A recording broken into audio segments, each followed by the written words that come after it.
tengok seseorang masa sakaratul maut.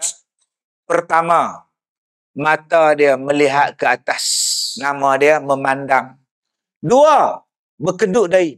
Dahi ni berkedut. Seolah-olah sedang melihat. Telinga ni jatuh dah. Hidung ni pun dah melurut. Pasal kendornya kulit. Dan pada masa itu berombaklah dada, berombaklah perut. Tanda-tandanya organ dia telah satu persatu telah hilang fungsi dia. Maka kau boleh tengok orang yang ditunjukkan Allah rumahnya dalam syurga. Nampak mahligai di dalam syurga. Nampak kenikmatan di dalam syurga. Engkau tengok orang yang nak mati ni, tangan dia seolah-olah nak pegang benda sambil tersenyum.